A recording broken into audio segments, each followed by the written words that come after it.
समय में मात्र आपके द्वै चरणों की शरण रहे।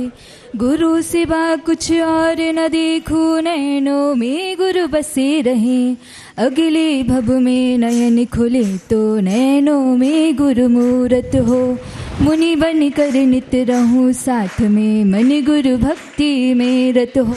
आचार्य श्री जी के चरणों में हम झुका रहे अपना माथा, जिनके जीवन की हर चर्या बन पड़ी स्वयं ही नवगाथा। जैनागम का वह सुधा कलश जो बिखराते हैं गली गली, जिनके दर्शन को पा करके खिलती मुरझाई हृदय कली। ओम ह्रीं श्री 108 आचार्य विद्यासागर मुनिंद्राय। अत्र अवतर अवतर संबोसठ आवानन, अत्र तिष्ठा स्थापनम, अत्र मम सन्नितो भव भव वसट सन्निधि करणम। परिपुष्पांजलि छिपामी। क्रोधि अनल में जल जल कर अपना सर्वस्व लुटाया है, निज शांति स्वरूप न जान सका जीवन भरी से भुलाया है। चंदन सम शीतलता पाने अब शरण आप की आया हूँ, संसार ताप मिट जाए मेरा चंदन बंधन को लाया हूँ। ओम ह्रीं श्री 108 आचार्य विद्यासागर मुनिंद्राय। संसार ताप विनाशनाय चंदनम निर्पामिति। चरणों में अर्पित अक्षत है, अक्षय पद मुझको मिल जावे। तब ज्ञान अरुण की किरणों से यह हृदय कमल भी खिल जावे। ओम ह्रीं श्री 108 आचार्य विद्यासागर मुनिंद्राय। अक्षय प्रप्राप्ताय अक्षतान निर्पामिति। इस क्षुधा रोग की व्यथा कथा भव भव मैं कहता आया हूँ। अति भक्ष अभक्ष बके फिर भी मन तृप्ति नहीं कर पाया हूँ। नैवेद्य समर्पित है मुनि तृष्णा की भूख मिटाऊंगा। अब और अधिक ना भटक सकूं, यह अंतर बोध जगाऊंगा। ओम ह्रीं श्री 108 आचार्य विद्यासागर मुनिंद्राय। क्षुधा रोग विनाशनाय नैवेद्यम निर्पामिति। मोहांधिकार से व्याकुल निज को नहीं मैंने पहचाना। मैं राग द्वेष में लिप्त रहा, इस हाथ रहा बस पछताना। यह दीप समर्पित है मुनिवर, मेरा तम दूर भगा देना। भोगों को इतना भोगा कि खुद को ही भोग बना डाला। साध्य और साधक का अंतर मैंने आज मिटा डाला। मैं चिदानंद में लीन रहूं, पूजा का यह फल पाना था जिनके द्वारा मिल बैठा मुझे ठिकाना है। ओम ह्रीं श्री 108 आचार्य विद्यासागर मुनिंद्राय। महामोक्ष प्राप्ताय फलम निर्पामिति। भावों की निर्मल सरिता में अब गाहन करने आया हूँ। सब कई सारे दुख दर्द हरो यह अर्घ बैठने लाया हूँ। हे तपोमूर्ति हे आराधक, हे योगीश्वर हे महासंत, हे अरुण कामना दे स्वाहा। कैमरामैन भी बैठ जाएं, सभी अपने हाथों को जोड़कर हे भगवान नमोस्तु नमोस्तु नमोस्तु। ओम नमः सिद्धेभ्यः, ओम नमः सिद्धेभ्यः, ओम नमः सिद्धेभ्यः। अहिंसा परमो धर्म की। आचार्य गुरुवर श्री कुंद कुंद भगवान की। आचार्य गुरुवर श्री ज्ञान सागर मुनि महाराज की।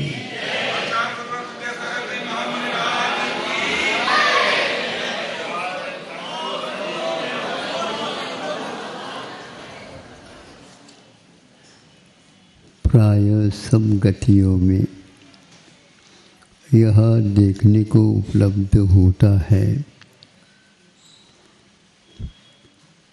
तिर्यंच गति में भी पशु और पक्षी की जाति में भी वे इस कार्य को भूलते नहीं। जब शिशु गर्भ से जन्म लेता है तो उसके शिशु के जो माता पिता हैं वो उसका रख रखाव, उसके विकास के लिए आवश्यकता के अनुसार जो घोंसला जिसको बोलते हैं या नीड बोलते हैं व्यवस्थित कर देते हैं। आप लोग इंजीनियर होकर के भी वैसा घोंसला नहीं बना सकते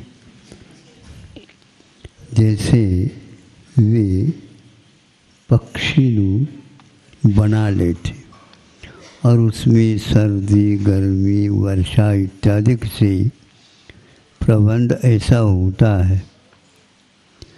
यह किस दृष्टिकोण को लेकर के करते हैं? जब तक ये असमर्थ रहते हैं तब तक इतना ये तो है, लेकिन इसमें उनकी असमर्थता मुख्य नहीं, किंतु पशु और पक्षी एक प्रकार से अपने जीवन के बारे में भी सोचते हैं। ये हमारे अंत समय में अवश्य काम करेंगे। आप लोगों भी कहते हैं कि नहीं करते? बड़ी बड़ी दुकान खड़े कर देते हैं, इसलिए अंत समय में लड़का इसके कारण इससे बंधेगा, पैसा धन दौलत शादी ब्याह आदि आदि करके उसको बांधने की ये प्रक्रिया है। सब जगह ये चलता है। तो पशुओं में भी पक्षियों में भी देवगति इसके लिए एक प्रकार से अपवाद है। सभी लोग अपने स्वार्थ की दृष्टि से कुछ न कुछ सोच करके ही ये कार्य करते हैं। धार्मिक दृष्टि से सोचते हैं नहीं, हमारा ये कर्तव्य है और ये अनंत काल से जो भटक रहा है संसार में, इससे इसका छुटकारा हो। इस दृष्टिकोण को लेकर के यदि कोई सोचता है, सोचना चाहिए, इसके लिए धर्मोपदेश दिया जाता है। किंतु भगवान इसके लिए अपवाद है। आप कुछ न कुछ चाहते हैं, किंतु आप मनुष्य चले जाते हैं तो भी उपदेश मिलता, व्यवस्थित वहाँ पर कोठी बनी हुई रहती है। तिरियंचेदी चले जाते हैं तो भी वहाँ पर भी व्यवस्थित व्यवस्था की गई है।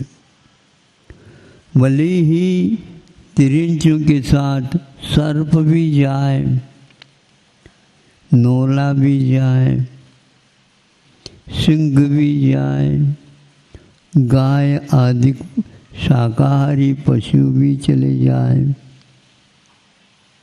एक दूसरे को सरक सरक करके वे स्थान दे देते हैं। इस भरी सभा को कितने जीव हैं वहाँ पर? असंख्यात। इनका अवश्य ही बहुत बड़ा स्वार्थ होगा। नहीं समझे? सोच तो होते हैं पक्का। असंख्यात देवी देवता आते, नाच गान कर रहे हैं, कुछ न कुछ टिकट रखा होगा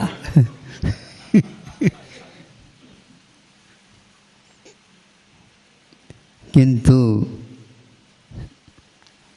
देखते हैं यह कार्य वहाँ पर नहीं होता। आप वोट देते हैं, सांसद बनते हैं, विधायक बनते हैं, मंत्री बनते हैं, क्योंकि इसलिए आप देते हैं हमारा कोई कार्य ये कर लेंगे, हमारे लिए कुछ सहयोग मिल जाएगा, आदि आदि। किंतु भगवान स्वामी समंतभद्र महाराज जी ने इसके लिए एक श्लोक लिखा।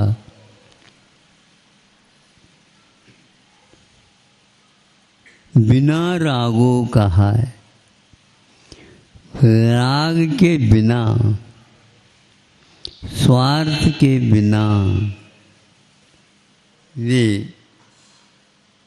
हमेशा हमेशा उपदेश देते, अनात्मार्थम न आत्मार्थम, स्वार्थ नहीं, कोई भी प्रयोजन नहीं, अनात्मार्थम, बिना रागई, राग के बिना, बिना अनात्मार्थम बिना रागई। ध्वनन शिल्पी करस्पर्शान, कैसे कि जैसे मूरज होता है, तबला होते हैं, उसके ऊपर शिल्पी उंगली चलाता है, स्पर्श करता है, तो उसमें से स्वर उभर जाता है, बोल बोलते लग जाते हैं। बिना राग, कोई राग है मूरज के पास? नहीं। जो ही स्पर्श होता शिल्पी के उंगलियों का, हाथ का, त्यों ही उनमें से जैसा शिल्पी भाव करता है उसी के अनुसार उसमें से ध्वनि निकल जाती है। तो आप लोगों की गर्दन यूं यूं झूलने लग जाते। बताओ तो सही है, नहीं होते? किसी ने आपको बताया? अनात्मार्थ, उस मृदंग के नीचे वह ध्वनि निकलती है, अनात्मार्थम बिना रागई। ये राग के बिना जो बजाता है, यह एक प्रकार से वीतरागता का द्योतक है। हमें कुछ भी नहीं चाहिए। और आप देंगे तो क्या देंगे बताओ? महाराज ये लो, सोना ले लो। यहाँ तो 24 घंटा हम जाग रहे हैं, सोना क्यों?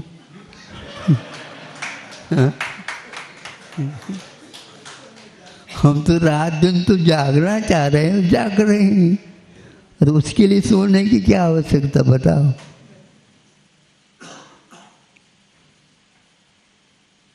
कुछ नहीं चाहिए। और खाने पीने की तो ले लो, हमेशा के लिए भूख समाप्त हो गई।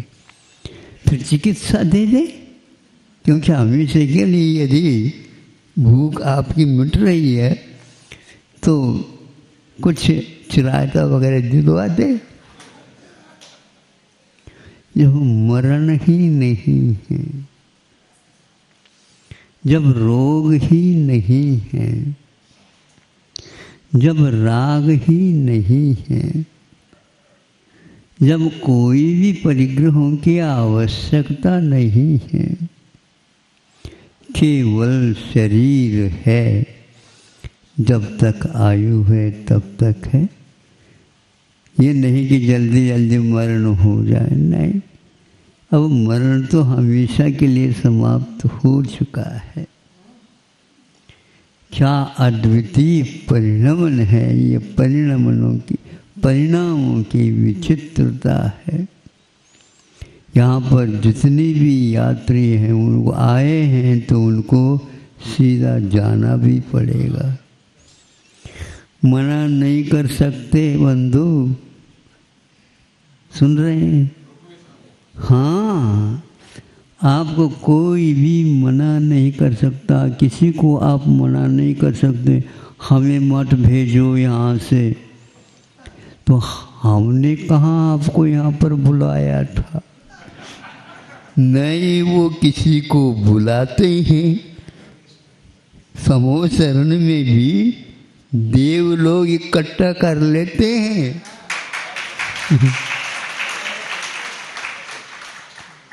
हाँ, आप लोगों को भी संकेत देते होंगे कोई? नहीं, सब व्यवस्था है यहाँ पर चंद्रगिरी में। आप आइए, अपना परिवार सहित आइए।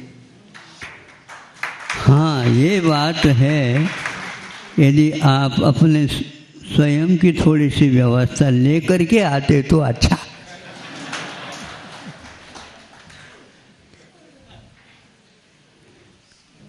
अरहंत परमेष्टि के पास कोई भी न बुला हुआ है न चला हुआ है,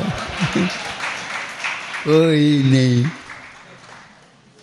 और जब उनको विहार करना होता, कौन सा संकेत मिलता क्या पता, राग तो उनके पास है ही नहीं। बड़ा अद्भुत है ये। न जाने की इच्छा, न आने की इच्छा, न बुलाने की इच्छा, न भेजने की इच्छा, कोई इच्छा नहीं, अनात्मार्थ। फिर भी जो उपदेश दे रहे हैं वो मार्मिक है, बिना राग आई। राग के बिना आपके कल्याण हेतु वे उपदेश देते हैं, बदले में कुछ भी नहीं चाहते हैं। स्वामी समंतभद्र महाराज जी ने रत्नगढ़ श्रावकाचार्य में भी लिखा है, तो स्वयंभू स्तोत्र में भी धर्मनाथ भगवान की स्तुति करते हुए वहाँ पर भी लिखा, 2400 भगवानों में बिना राग है। राग के बिना आप थोड़े से अभ्यास तो करो, 1 दिन 2 दिन, अष्टमी के दिन, 14 के दिन, पर्व के दिनों में करके देख तो लो। कोई बुलाएगा तो जाऊंगा, नहीं बुलाते तो बैठे रहेंगे वहीं पर रसोई के घर पर। रसोई के घर पर इसलिए तो भोजन तो करना है, धर्म ध्यान तो करना है, लेकिन फिर भी निरीह वृत्ति से उनका यह व्यापार वर्षों तक चलता है, पूर्व कोटि वर्ष तक यह कार्यक्रम उनका चलता रहता है। और असंख्यात देवी देवताओं का वहाँ पर जमघट बना हुआ रहता। आने वालों की संख्या भी असंख्यात है, जाने वालों की संख्या भी असंख्यात है। और समय समय पर उनके प्रवचन, यहाँ पर तो बहुत आग्रह करना पड़ता है, बहुत अच्छा है आप लोग समूह शरण चले जाओ, वहाँ पर 4 बार एक दिन में, रात में भी, रात वहाँ पर होती ही नहीं, हमेशा दिन जैसा बना रहता है। रात में भी दिन करने वाले दिनकर भी नहीं होते, किंतु वे उनके कारण सब जगह व्यवस्था। और देव लोग आते हैं तो आलोक से युक्त ही हमेशा रहते, उनके पास ऐसा विद्युत है, ऐसी लाइट की व्यवस्था है, आलोक की व्यवस्था है कि दिन जैसा ही रात ही में भी लग जाती। ऐसे उन तीर्थंकरों की चर्या होती है। ये क्यों होती है? तो ये कि मात्र राग द्वेष और मोह के रहित होने से होती है। इसलिए आप लोगों को भी उन्होंने उपदेश दिया है कि ज़्यादा स्वार्थ न रखियो। यह गृहस्थ परंपरा भी चले, इस प्रकार बच्चों को संस्कारित कर सकते हैं। उसका उद्देश्य भी एक ही है, जो संतान आता है उसके लिए भी धर्म ध्यान की व्यवस्था यहाँ पर अपने खानदान में बना रहे। इसी का नाम खानदान है।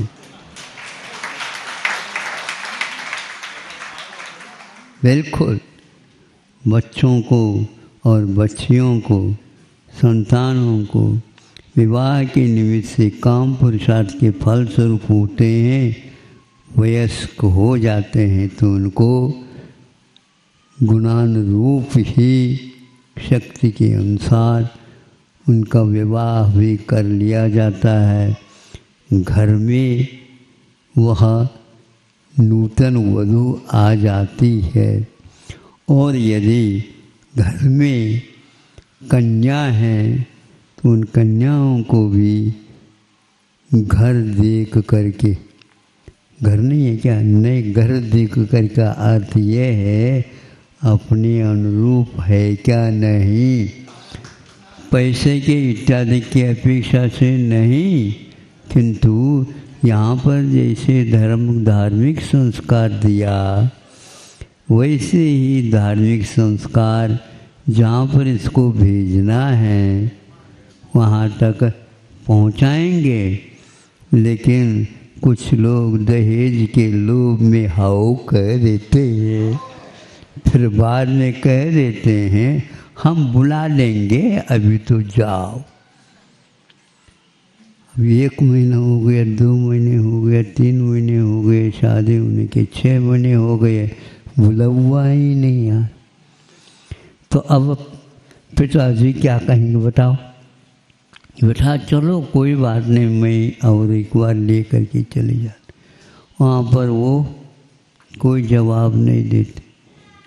इसीलिए इस प्रकार के संस्कार आप लोगों को अपने बच्चों के ऊपर दे देना चाहिए, जिसके द्वारा लोग ढूंढ करके आते हैं, ढूंढ करके आते हैं,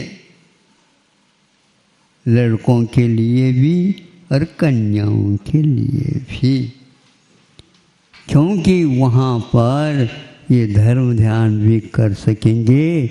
यहाँ का वातावरण जैसा है वैसा ही वहाँ पर भी वातावरण है।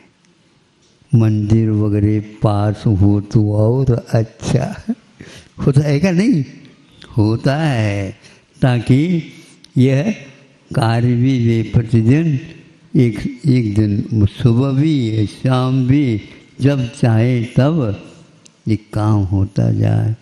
महाराज लोग भी जहाँ पर आते रहते हैं होते रहते हैं, वहाँ पर हो तो फिर कहना ही। लेकिन ये सारी की सारी व्यवस्था जहाँ पर हमेशा समूह शरण ही घूमता रहता है, कितना आनंद आता होगा। महाराज सुनते समय ही इस प्रकार आनंद आ रहा है, आंखों से देखेंगे तो फिर कितना आनंद होगा।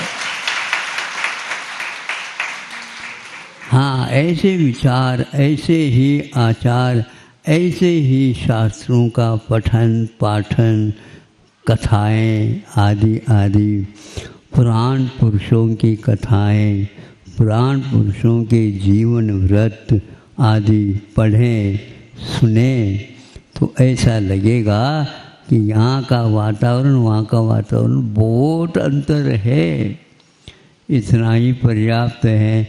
ध्वनन शिल्पिकरस्पर्शान मुरुजः किमपेक्षते, ये बहुत महत्वपूर्ण है। मुनि महाराजों के जीवन में भी इसी प्रकार की वृत्ति आना चाहिए। गृहस्थों में भी सांसारिक स्वार्थ ही मात्र मुख्य नहीं होना चाहिए, प्रधान नहीं होना चाहिए। ये सब गौण किंतु धार्मिक अनुष्ठान ही प्रधान होना चाहिए, जिसके द्वारा अगला भव सुधर जाए। अहिंसा परमो धर्म की जय।